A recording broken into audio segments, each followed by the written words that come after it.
So try to use colors as far as possible. I'm also very keen on using shared language. And as I mentioned earlier as well, this happens to be about group learning. And there's an arrow I want to draw there. Mind maps are about group learning. So, and especially a mind map that you're drawing in class is about group learning. So you'd like to ensure that you're using the language that your audience has used and not language that most people don't understand. So if students use language that's not in your session plan, I'd actually err on the side of using the student's language rather than the language of the session plan. It'll help you build rapport, it'll help you build a better connection with your audience. It's always important that if you have a mind map that's as big as what you see on your screen, you do a bit of a recap and invite people to take pictures. If they feel that they like to take a picture and they take a look at that picture again, it'll be a clear snapshot of what happened in the session. So make sure that you extend that invitation at least the first few times you do something like this. Last but not least, I'm going to request you to be flexible. And that's because mind maps tend to make most topics generative. There will be discussions that will come up that may be beyond the scope of what you've planned. Be flexible to include that in your discussion, and also be firm enough to move them to the parking lot when you're going way too off topic. But if there's any relevant divergence, please feel free to put that onto the mind map itself. So that's pretty much all I had to say about mind maps. I'm very quickly going to condense all of these branches so that I can recap for you everything that we discussed. So mind maps, as we discussed, are visual representations of an idea. You have a central image and you radiate topics from it.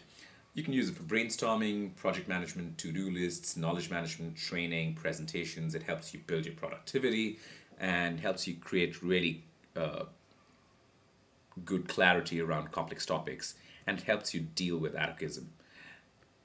We also discussed the principles of mind maps. Mind map is personal, it's a map of your mind. Try to use a single keyword per line. Try to ensure that your central lines are thicker and the emphasis is greater on them. Try to create connections with arrows amongst different branches.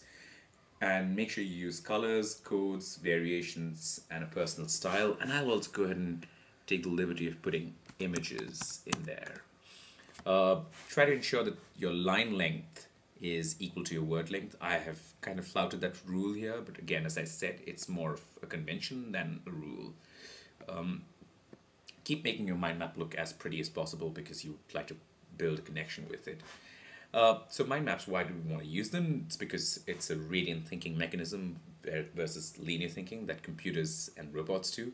I'm not going to call you a robot if you do outlines or if you think or if you write things in a linear fashion. It's just that your brain tends to be represented by mind maps a lot better. So it's something that I definitely prefer a lot.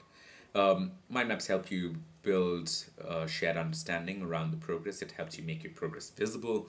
And when you're doing a presentation, it helps you make more eye contact, keeps your movement free versus when you're doing a PowerPoint. It's always a very, very busy, involved way of presenting. It's flexible to change and gives you freedom to practice in your own style. A few things to remember when you're doing mind maps in a classroom. Remember, mind maps are always explained. You can't just give a printout of a mind map and expect people to understand it. Mind maps are about group learning, so draw them simultaneously with your presentation.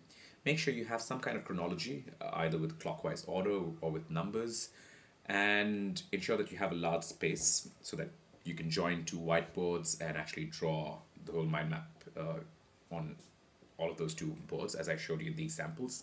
Ensure that you have clarity in your text and your pictures. If you have trouble writing on a whiteboard, ensure that you're printing and you're writing in uppercase. And a few last things: use imagery, don't be too concerned about the quality. People usually enjoy seeing other people draw. So even if you can draw stick figures, that's perfectly okay. Avoid monotones because they're boring. People wouldn't like to look at it much. I'm going to tie it back to the whole thing that we talked about around colors. Try to use shared language, try to use the student's language because mind maps are about group learning. Ensure that you're doing a recap just the way I'm doing a recap for you right now, and ask people to take pictures.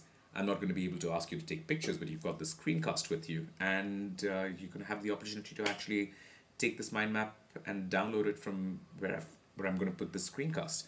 And lastly, be flexible to include relevant divergence. If a discussion's going way too off topic, feel free to put that on the parking lot. That's all I really have to say about mind maps. I really enjoy this technique, especially when I'm in a classroom. It helps me get a very strong connection with my class. I'm hoping that if you practice this, you'd enjoy it as well. If you have any questions, feel free to email me. I'll display my email address on the screen. I'm most happy to answer any questions about mind mapping or training in ThoughtWorks, and I'll look forward to hearing from you. So until next time, thank you and goodbye.